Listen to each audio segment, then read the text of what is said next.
Hello, আসসালামু আলাইকুম। চলে আসলাম নতুন একটা ব্লগ নিয়ে। আর আমি আজকে জলপাইয়ের আচার বানাবো। জলপাইটাকে সেদ্ধ করে নিয়েছি। এইভাবে আমি সেদ্ধ জলপাইটাকে এইভাবে আমি থেতলিয়ে নিব হাত দিয়ে। আর এই যে জলপাইটাকে আমি ছেঁকে এই পানিটা দিয়ে এখন আমি জলপাইয়ের পানি দিয়ে জেলি বানাবো। এখন এই যে আমি পানিটা জাল দিচ্ছি। এখন আমি এই যে চিনি দিয়ে দিব। চিনি দিয়ে দিলাম। চিনিটা দিয়ে এটাকে আমি জাল দিব। জাল দিয়ে একটা জেলির মতো তৈরি করে নিব। আর এই তো আর কিচ্ছু লাগবে না, শুধু এটাকে জাল দিলেই হয়ে যাবে। দেখতে পাচ্ছেন অনেক জাল দিচ্ছে। আর এদিকে আমি যে 3টা শুকনো মরিচ, তারপরে জিরা, পাঁচফোড়ন আর ধনিয়া, আস্ত ধনিয়া যেটা ওইগুলো দিয়েছি। দিয়ে আগে 2 পিস এলাচ দিয়েছি। সে শুকনো মরিচটা একটু ভেজে নিব। ভেজে তারপরে আমি এই মশলাগুলো দিয়ে দিব। এই যে ভাজা হয়ে গেছে। এখন আমি সব জিরা, পাঁচফোড়ন আর ধনিয়া এগুলো আমি একটু ভেজে রেখে দিব। আগেই আমি এটা ভেজে নিলাম। এই যে আর এখন আমি এক বাটি, যে বাটিতে আমি চিনি দিয়েছি তার 1 বাটি পরিমাণ সরিষার তেল দিয়েছি। এখন এই সরিষার তেলটার মধ্যে এখন আমি তেজপাতা দিয়ে দিব। তেজপাতা আর শুকনো মরিচ, 3টা শুকনো মরিচ দিয়ে আমি ভেজে নেব। তো আপনারা সবাই কেমন আছেন? আশা করি আপনারা সবাই অনেক অনেক ভালো আছেন। আমি এলিজাস ব্লগ থেকে চলে এসেছি নতুন আরেকটা ব্লগ নিয়ে। আশা করি আমার এই আচারের রেসিপিটা আপনাদের ভালো লাগবে। এই যে আমি একটু সামান্য পাঁচফোড়নও দিয়ে দিব, এটা ফোড়নের জন্য দিয়েছি। আর মশলা যেটা বেটে দিব সেটা তো আমি আগেই ভেজে রেখেছি। আর এখন আমি একটু রসুন বাটা দিয়ে দেব। আর আপনারা যদি পারেন পানি ছাড়া রসুনটাকে বেটে নেবেন, তাহলে একটু ভালো হবে। পানি আসলে ইউজ করলে আচারটা আসলে নষ্ট হয়ে যাওয়ার সম্ভাবনা থাকে। কিন্তু আমি আসলে খেয়ে ফেলবো আচারটা, যার কারণে আমি বেশি দিন যে রাখবো তা না। আর আমার পানি ছাড়া রসুন বাটা ছিলও না। তো এই তো এখন আমি এই যে আমার হাত দিয়ে থেতলানো যেই জলপাইটা, সেই আচারের প্রণালীটা দিয়ে দিলাম। এখন আমি এটাকে এই তেলের মধ্যে কিছুক্ষণ ভেজে নিব। খুব সহজেই। আমি কিন্তু ফার্স্ট টাইম আচারটা বানাচ্ছি, এর আগে কখনোই আমার আচার বানানো হয়নি।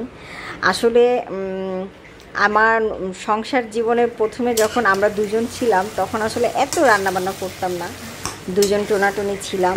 তারপরে যখন আমার ছেলে হলো তারপরে আসলে সংসার জীবনটা শুরু হয়েছে। ঘর গুছানো বা মানে পুরাটাই আসলে আমরা যখন দুজন ছিলাম তখন আমি আসলে ঘরটা এভাবে সাজাইও নি, কারণ এখানে কিছুদিন থাকতাম, বাসায় চলে যাওয়া হতো। কিন্তু বাবু হওয়ার পরে আমরা আসলে ফার্নিচার কেনা থেকে শুরু করে সংসারই যেটা, সেই জিনিসটা আমরা আসলে শুরু করি। আর আমি যে 2 বাটি চিনি দিয়ে দিব। এই কাঁচের যে বাটিটা, এই বাটির 2 বাটি চিনি আমি এখানে ব্যবহার করছি। তো এখন এই চিনিটা আমি কিন্তু এটা কষিয়ে নিয়েছি আপনাদের সাথে কথা বলতে বলতে। আর কষিয়ে নিয়েছি। এখন আমি এই চিনিটা দিয়ে আরও ভালোভাবে কষিয়ে নিব। এই চিনিটা দিলেই এখন হয়ে যাবে। এখন পানি ছেড়ে দিবে চিনি থেকে। তো এই চিনির পানিতেই কিন্তু আচারটা আসলে ভালোভাবে সুন্দরভাবে হয়ে যাবে। আর আচারটাকে আসলে অনবরত নাড়তে হবে। আর ফোন হাতে নিয়ে আসলে ভিডিও করছি, আর একটু প্রবলেমও হচ্ছে, আবার একসাথে অনেক কাজ করছি, এদিকে জেলি বানাচ্ছি, তো একটু প্রবলেম হচ্ছে। আসলে নেড়ে যেতেই হবে, না হলে লেগে যাবে, এরকম আর কি। তো এই তো আসলে সংসার জীবনটা শুরু। তারপরে আমি বাবু হওয়ার পরে আসলে যখন আমি প্রেগনেন্ট তারপরে ঠিক আসলে সংসার জীবনটা শুরু। তারপরেও আমি 6-7 মাস তো আমার আব্বুমোর বাসায় ছিলাম। তারপরে এখানে আসার পরে সংসার জীবন শুরু। তারপরে বাবুকে নিয়ে বেশি একটা ব্যস্ত থাকা হতো, বাসার পিছনে অতটা সময় দিতে পারতাম না। তারপরে আবার মাস্টার্স পরীক্ষা ছিল, এরই মধ্যে পড়াশোনা, বাচ্চা, মানে ঘরের কাজ আসলে ততটা করতে পারতাম না। কিন্তু এখন সব কিছু মিলিয়ে এখন আমি ফ্রি আছি। বাবু বড় হয়ে গেছে, বড় হতে 3 বছর হয়ে গেছে। ও মোটামুটি এখন আর সেই প্রেশারটা নেই। ছোটো বাচ্চাদের তো 18 মাস পর্যন্ত আসলে ঠান্ডা জ্বর লেগেই থাকে। তো এই তো আর কি, এখন আসলে নতুন করে মনে হয় সংসারটা গুছাচ্ছি, বাট মানে একটু কষ্টই হচ্ছে। কারণ এতদিন তো বাবু ছোট ছিল, আমি রান্নাঘরে যেতে পারতাম না।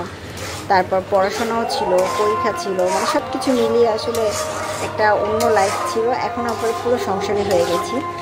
যাই হোক, এই যে আচারটাকে কিন্তু আমি অনবরত নেড়ে যাচ্ছি। আর দেখেন কালারটা কিন্তু সুন্দর একটা কালার চলে এসেছে অলরেডি।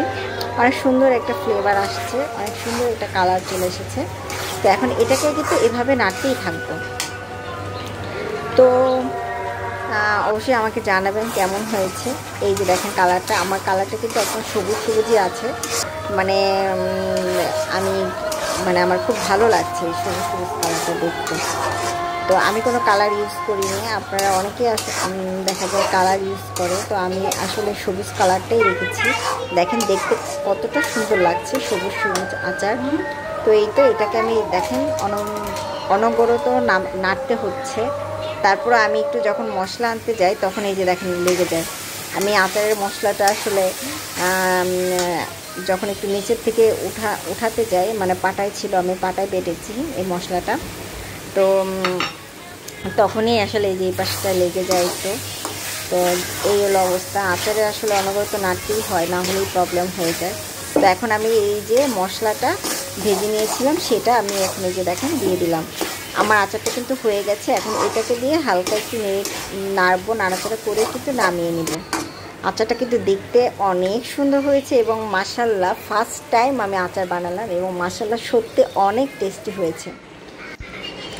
আচারটা কিন্তু খেতে এত টেস্টি হয়েছে সত্যি, আমি আর লোভ সামলাতে পারছি না। মানে আমি তো আগেই খেয়েছি। তো আমার এই ভিডিওটা যদি আপনাদের ভালো লেগে থাকে অবশ্যই আমাকে অনেক অনেক ভালোবাসা দিবেন, লাইক দিয়ে, শেয়ার দিয়ে, এবং আমার চ্যানেলটিকে সাবস্ক্রাইব করে আমার পাশে থাকতে হবে। এবং জেলিটা যদি হয় তাহলে আপনাদের সাথে শেয়ার করবো, আর না হলে শেয়ার করবো না। আপনারা সবাই ভালো থাকবেন। আল্লাহ হাফেজ।